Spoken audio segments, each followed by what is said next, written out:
Welcome everyone to the Spring 2021 WISH membership event.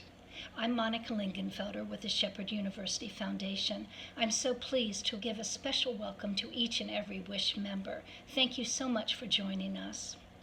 Due to COVID restrictions, this year's event is being presented as a recorded presentation. We sincerely hope that this time next spring we can all gather together to celebrate.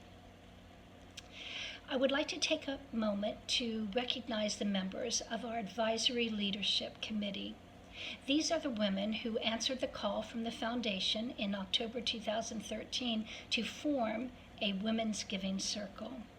Their names are familiar and their dedication is just phenomenal. In alphabetical order, they are Carolyn Fleener, Bev Hughes, Liz Oates, and Peachy Staley. Leading our grant committee is Bonnie Brannon, serving as chair, and her vice chair, Carol Cable.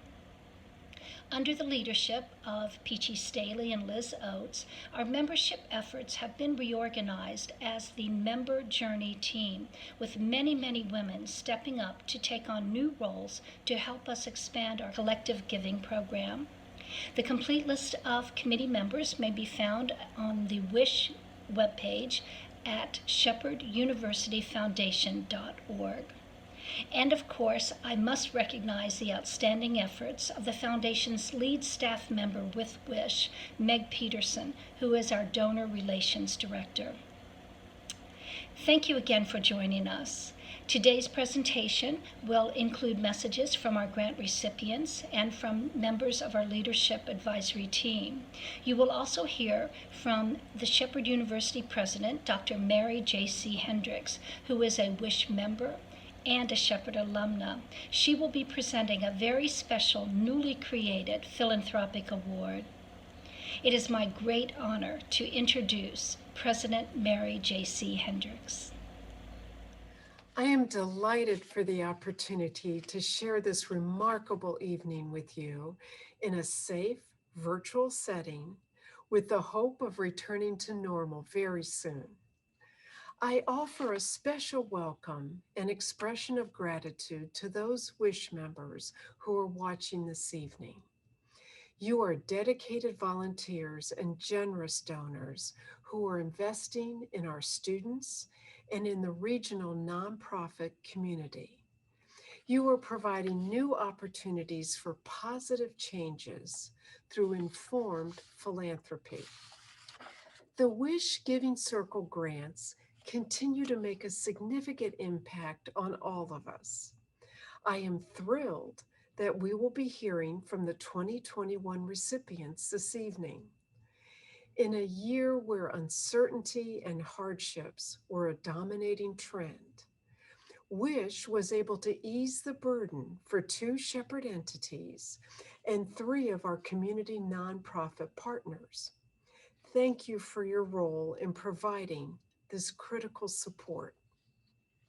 Tonight, it is my privilege to honor one of the next generation of women philanthropists.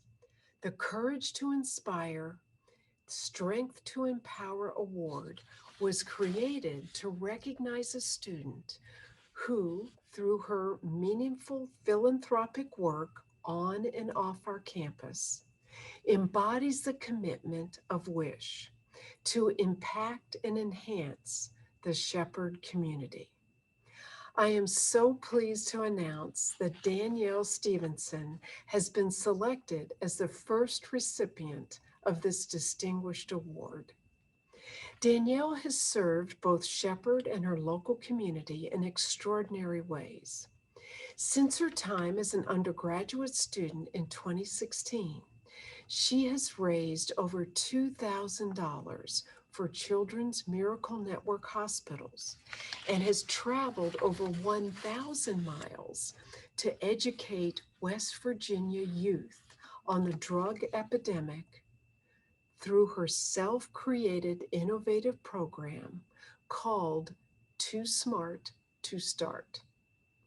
Danielle has served with the Student Government Association as both president and vice president advocating for the needs of her peers, with the goal of making Shepherd a place where all students can thrive. She also served on the Shepherd University Board of Governors, and during her time as a sister of Delta Zeta sorority, served as vice president of philanthropy. Danielle's other notable achievements include planning events for local agencies such as the Eastern Panhandle Empowerment Center and national charities such as the Starkey Hearing Foundation, serving as a West Virginia Cherry Blossom Princess and a 2019 finalist for Miss West Virginia. In her current role as a graduate assistant for student community service at Shepherd University, Danielle has been collecting and delivering items to the RAM Pantry, which was created to help food insecure students, faculty, and staff. She has been working on establishing a Zoom mentor program in partnership with Jefferson County Schools. This program will support K through 12 students in the local community and provide them with a Shepherd University student mentor during this unprecedented time of COVID-19 challenges.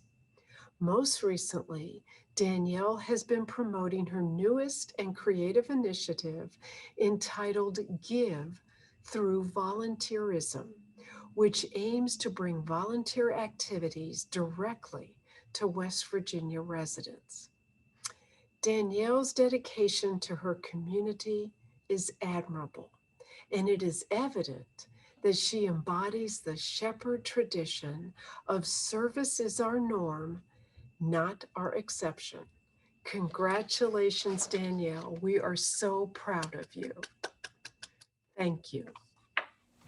Hello, everyone. My name is Danielle Stevenson, and I am very humbled to receive the Courage to Inspire, Strength to Empower Award. I'm also really excited to be an honorary WISH member and be able to vote on the 2021 grant awards this summer. And because of WISH, women in higher education now have more opportunity to share their outstanding service accomplishments and continue to inspire others. I am Bonnie Brannon, chairperson of Shepherd University's WISH Grant Committee. We are pausing here in 2021 to reconnect with 2020 winners of campus and nonprofit grants. Somewhere early last year, we became aware of the adjustments a pandemic could bring to our operations. Somehow, with leadership from Monica Lingenfelter and Meg Peterson, plus the tenacity of candidates and WISH members, we were able to spend over $160,000 for 2 Shepherd and 3 nonprofits. We have survived these thou shalt not, the restrictions, the Zooms, and the virtuals. So here we are today, poised for a telehealth session. WISH members will be sitting patiently, passively, while the 220 grant winners give updates of their progress, a state of health, if you will. The School of Education's proposal, engineered by Dr. Jennifer Penland, will help us understand how COVID has changed the rules for education. It is way more than wearing a mask while teaching. It is reimagining teacher preparation to link emerging technology for the net generation. Greetings and welcome to this spring 2021 Foundation Celebration. My name is Dr. Jennifer Penland, and I'm the director for the Shepherd University School of Education. It is my pleasure to provide you with some updates and information regarding our proposal and our award. In anticipation of upcoming policy changes from the West Virginia Department of Education, and based on numerous dialogues with regional school partnerships regarding technology preparedness, the School of Education was pleased to present and be awarded one of the 3 WISH grants from last year, which would support the design for an effective student collaborative space in historic Community Hall. A space where students could cultivate, collaborate, and prepare for high-stakes performance assessments that coordinate with preparation standards and state certification requirements. Our project. Our proposed project focused on the upgrades of our new student collaborative space, Canuti 102, in order to provide students with scaffold supports, guidance structures, and emerging new technology resources. This student space will support the professional licensure cycle, application, retention, progression, completion, and graduation, including culminating licensure pass rates for students enrolled in the educator preparation and state licensure programs at Shepherd University. Struggling learners at any level demand differentiated lesson designs to spur effective teaching as well as proficient learning.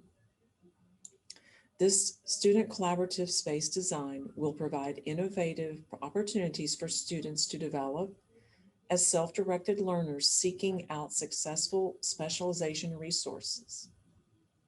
The newly restructured School of Education needed to house this media space, making available for students a purposeful space during the broad-ranging labyrinth of clinical field and immersion experiences. Updating, reorganizing, and reinventing the media space, fitting it with resources and for services include, but are not limited to standards prep, test materials, electronic tools, and programmatic requirements guidance. Some updates from last October's School of Education Grant Award and Plan of Action timeline. All technology upgrades have been purchased and installed with the exception of the smart TV and monitor, which is currently in the hands of facilities who have been tirelessly doing many things this year due to COVID. New flooring has also been purchased and installed in this space, all which are ahead of the proposed timeline of May the 20th, 2021, such as camcorders, bundles, Apple TVs, iMacs, MacBooks, iPads, desktops with monitors, Chromebooks with Schoology, Swivel with licensures in order to assist student teaching, Smart TV with mount, and new color unit printers for students, plus some miscellaneous supplies that would be refurbished annually. The evaluation plan of technology and the upgrade for the success. The design for this space will be measured via both formative and a summative.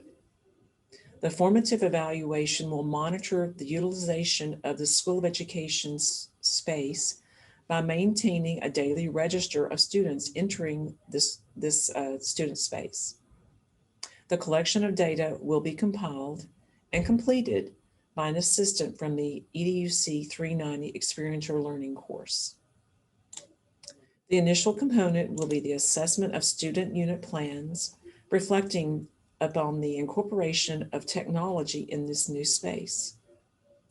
The data will be gathered for undergraduates in the 380 and Technology 21st Century Teaching and Learning course, and the EDUC 500 Advanced Technology in the Classroom course for graduate students. Student unit plans will be scored using the embedded iRubric scoring device on the Sakai Learning Management System, which will be converted to Brightspace in the near future. The second portion of the summative evaluation will revolve around the field placements for student teaching. Both the teacher candidate and cooperating teacher will assess the student's preparedness related to classroom technology usage at the conclusion of their placement.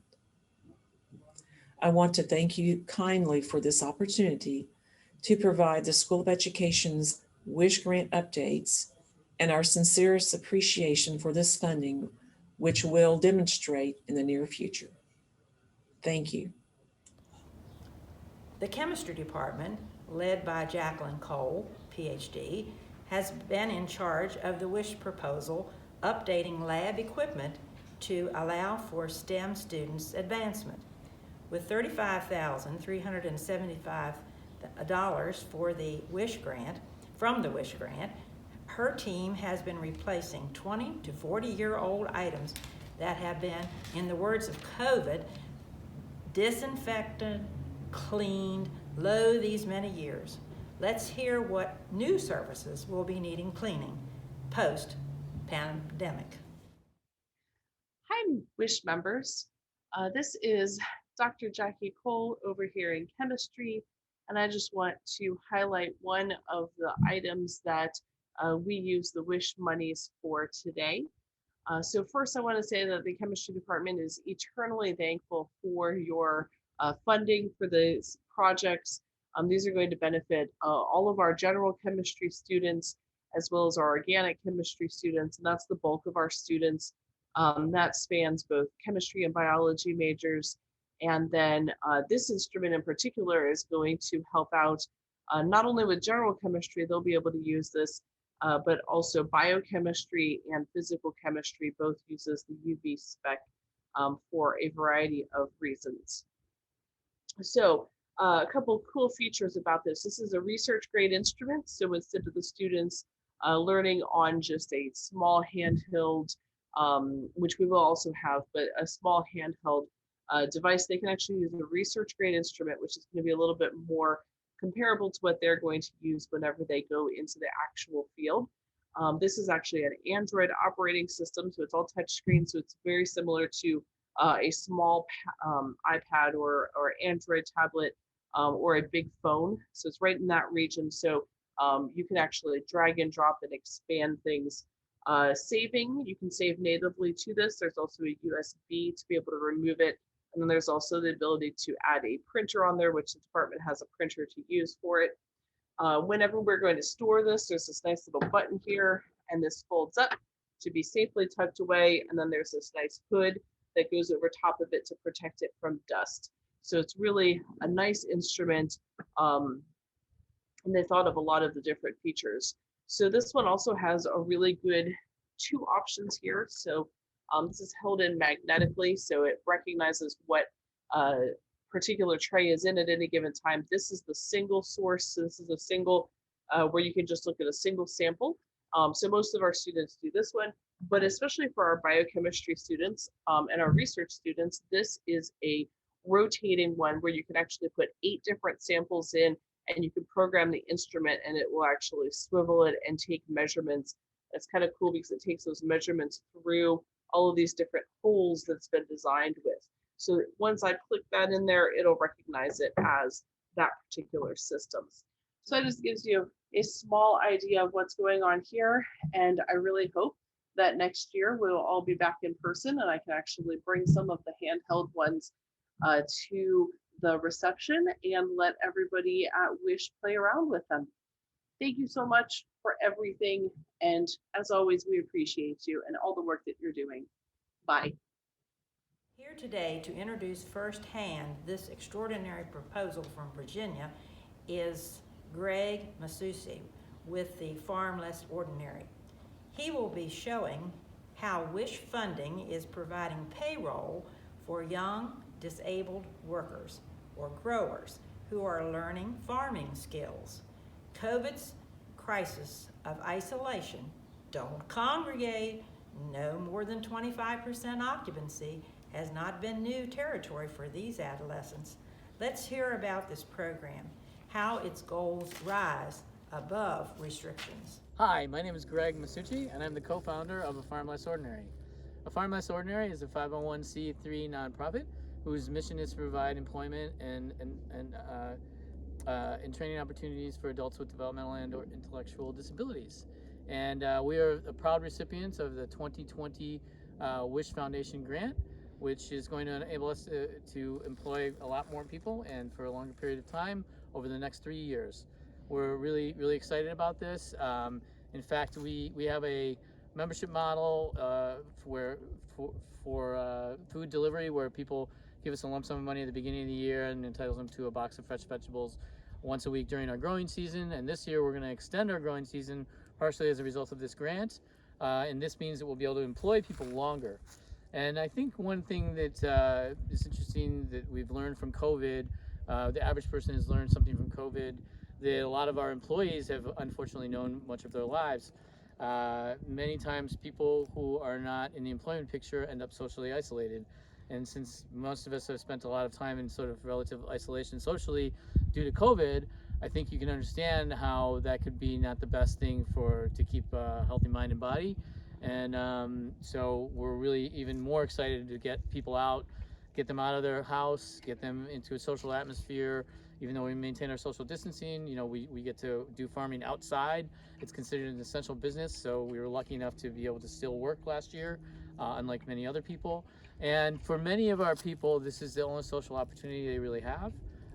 Unfortunately, many people who fall into the categories of developmentally and or intellectually disabled lead relative lives of isolation because they once they graduate from school, they don't have the same social opportunities as other people, and many times they can't drive, particularly when you have two working households. If they can't drive, two working members in the household, if they can't drive, they can't even get out of the house, and so they're stuck at home, much the same way that many of us have been stuck at home because of COVID. So I think people have maybe a greater appreciation for how difficult that can be. And so I think one of the great things about our employment model is it gets people out, it puts them in the community, gives them opportunities to socialize with people like them, peers as it were, and also puts a paycheck in their pocket, gives them a sense of purpose and a sense of meaning in their life. And I think we all need that. So I'm really thankful for the opportunity to be talking to you about this because of your generous donation through the grant system, and we are absolutely thrilled, and it's really going to help us make the next 3 years matter for many people. So I just want to say thank you. West Virginia Fresh Healthy Bucks, another 2020 Wish winner, stresses that a pill can never buy a person's way to good health. Availability of locally grown fruits and vegetables, along with financial incentives, are what this program fosters. Let's hear about some of the conquests this agency is poised to make this very growing season. I am Dr. Mark Cucuzella. I'm a professor at WVU School of Medicine and work here at the WVU Center for Diabetes and Metabolic Health. I want to give a huge thanks to the WISH Foundation for giving us the opportunity to continue our program, which addresses food insecurity, and at the end of the day, we hope can really reduce some of the burden of diabetes and obesity in our population. What I'm trying to share with people in our community is these conditions are preventable and indeed reversible if we focus on what we eat. Obesity and diabetes are primarily driven by what we eat. In the modern food environment, where 2/3 of what we eat is highly processed, highly refined industrial foods, these drive these conditions. Families now don't even know how to cook real food anymore and not even shop for real food. And so many now, especially with COVID, have SNAP benefits, and SNAP benefits are growing. So what we do with the program that the WISH is funding is the Shepherdstown Market, the Charlestown Market, and the Martinsburg Downtown Friday Market will offer double value coupon for your SNAP benefits. So if you're an individual or a parent and you have money on your SNAP EBT card, say you have $20, you can swipe it and you get $40 of market bucks. And you can walk around the market, talk to the farmers, and you can get real food. You can get vegetables, you can get fresh fruits, you can get eggs, you can get meat, you can get cheese, you can get all the things that really nourish your body. We're now year 6 in this program. We started with a USDA grant, and by the good fortune of partners like you, we can keep this going, and we want it to grow. And we hope that you can share this program with anyone in your community right now who may be struggling to afford healthy food. So again, thank you very much. Come visit us at the market. Go to the booth. You'll see signage for our double buck coupon program. Bye. Wash your hands has been a leading caution throughout the pandemic. Trina Bartlett, Eastern Regional Director of the Catholic Charities, is is here with their proposal and has been dealing with water contingencies lately. We suspect that there will be a pleasant surprise emerging from their remodeling efforts.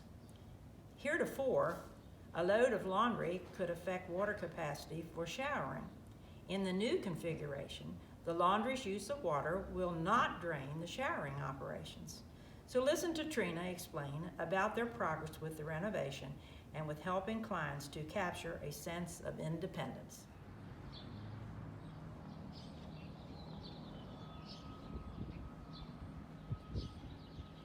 Hi, and welcome to Catholic Charities in downtown Martinsburg, West Virginia. As you can see where we're located, we have a lot of individuals near us that are either experiencing homelessness or poverty, and because of that we help with providing laundry and shower facilities, among other things. So come on in and let me show you what we're doing with your money.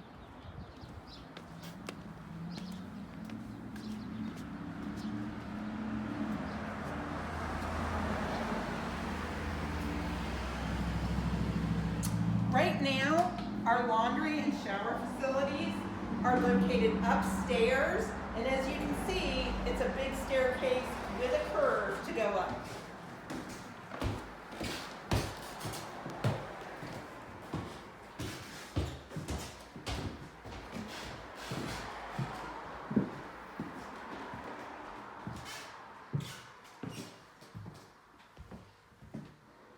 Because of the logistics of the building, if you are a disabled individual or are unable to navigate those stairs for some reason, it's very difficult to access our laundry facilities and our shower that are located upstairs.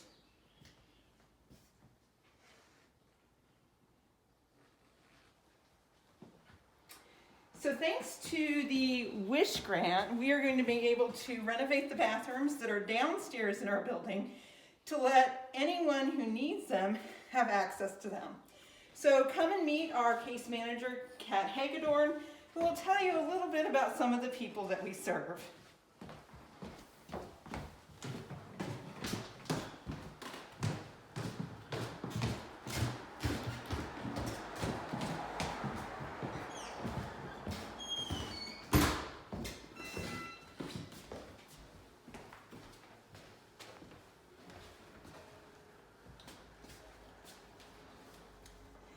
Catholic Charities, we welcome all sizes, all colors, all ages, all cultures, all beliefs, all religions, all sects, all types, all people. Oftentimes, people are in need of assistance or find themselves falling on hardship. We work with individuals, we talk with them, get to know them, so we understand their needs and their desires. Having the ability to take a shower and have clean clothes is recognized by Catholic Charities as a basic human need. And we are so excited to have the funds from the WISH grant to be able to change our building and bring those items down here to a level where all individuals can have access to it. Our individuals that are in the wheelchairs, some of our elderly individuals, even families that had a lot of laundry and found it very hard to go up the stairs, they will all be able to use this very important resource in our community. Thanks, Kat. And just to show you a little bit about what we're planning to do, we've already talked with a contractor who will be coming to begin doing the work in April. And we currently have 2 bathrooms downstairs, but neither of them having shower or laundry facilities. So what we're going to do is we are going to turn this room into the laundry facilities, where we will be moving our washer and dryer down here so individuals can have access to do it. And then our other bathroom, this doorway will be widened so that we will now have the ability to make it a handicapped accessible bathroom. And this is where our shower is going to go, and we'll also have a place for people to sit and put their items. And it's all thanks to the Wish Foundation grant, so we truly appreciate you. Thanks so much, Shepherd University Wish Foundation grant. Hi, I'm Carolyn Fleener.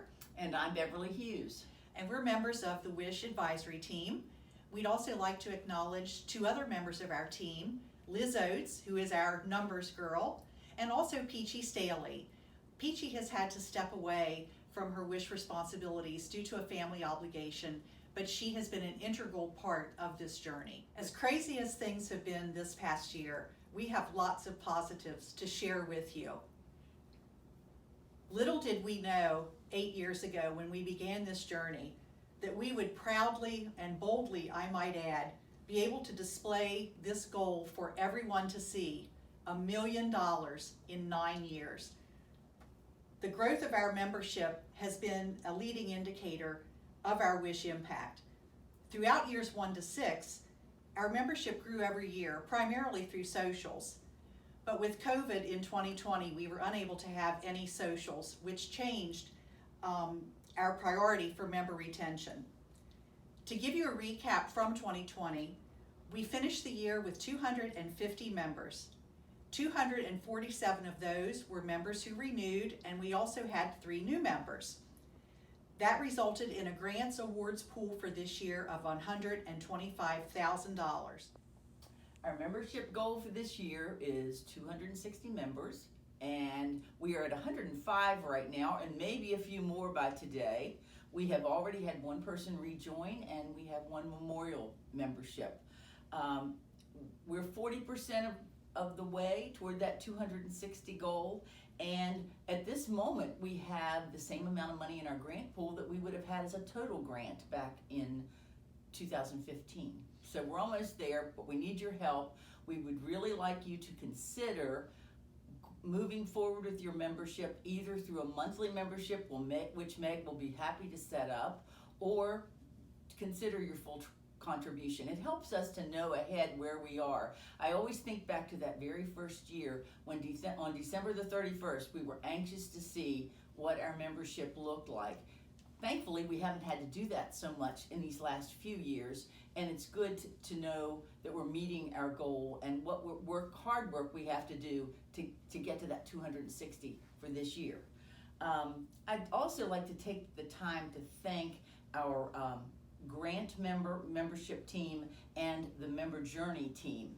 They are willing to work beyond that of just being a member of Wish to serve to get us to the point where we know that we've selected the best grant recipients from the university and from the community. And our membership journey teams had to work extra hard because we have not been able to have those socials that got us to this point. Couple of things we'd ask for you to do, all of our members to do. Look at your friends list. Is there someone that you might have invited to join Wish back in 2014 or 2015 and they were a little bit skeptical that this would be a success? Well, you can show them our numbers and the grants we've issued to the community and to the university, and maybe just our success will make them rethink that maybe they want to join and become a member of Wish.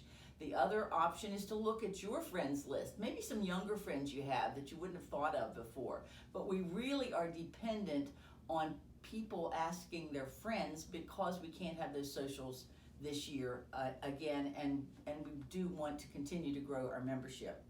The other thing we would like for you to look at is that memorial.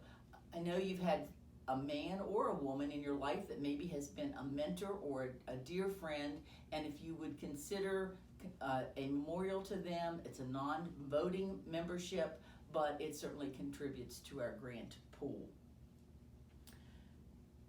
One of the memorials that we have added this year is the result of Peachy's hard work. Even though she has had to step away from us and not be a part of all of the day-to-day activities, she took the time to develop a memorial for Skip Adkins. Skip had allowed us to host some events in his home, and as he traveled the world, he still thought of Wish and how important it was. So she has worked hard to establish a membership in his name, even though she hasn't been with us on a regular basis. Tradition that new members are presented a pin as a token of our appreciation for joining Wish.